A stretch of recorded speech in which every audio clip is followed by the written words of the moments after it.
بسم اللہ الرحمن الرحیم۔ سب سے پہلے تو نئے آنے والے ناظرین سے گزارش ہے کہ میرے چینل کو سبسکرائب کریں اور ساتھ لگے بیل آئیکن کو دبا کے اور نوٹیفیکیشن کو آن کر دیں تاکہ میری ہر نئی آنے والی ویڈیو کو نوٹیفیکیشن آپ کو بر وقت ملتا رہے۔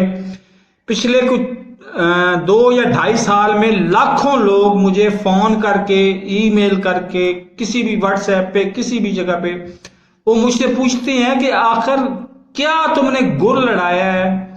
تعلیم بھی تمہارے پاس نارمل سی ہے، مطلب میں نے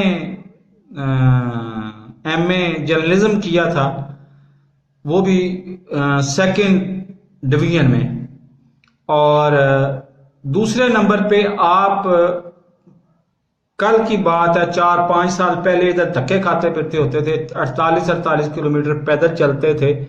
تم نے نیشنلٹی کس طرح سے لے لی اسپین کی؟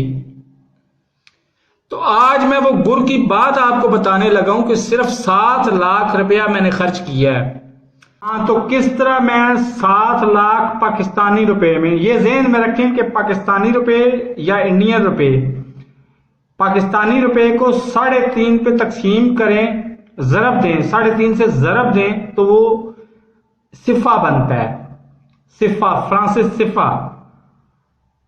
تو میں نے 7 لاکھ پاکستانی روپے میں کس طرح سے نیشنلٹی حاصل کی اسپین کی، میں آپ کو تفصیل اگلی ویڈیو میں بتاتا ہوں، لیکن یہ ذہن میں رکھیں کہ 7 لاکھ پاکستانی روپے خرچ کیے، لیکن یہ بات بھی ذہن میں رکھیں کہ میں نے 7 مہینے بھی سپینڈ کیے ہیں ادھر بینن میں اور ٹوگو میں۔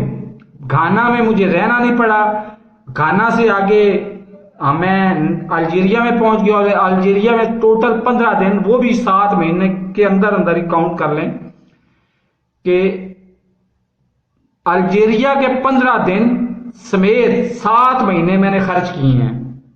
وہ کس طرح سے خرچ کیے ہیں یہ آپ کو آگے چل کے میں بتا دیتا ہوں۔ اللہ حافظ۔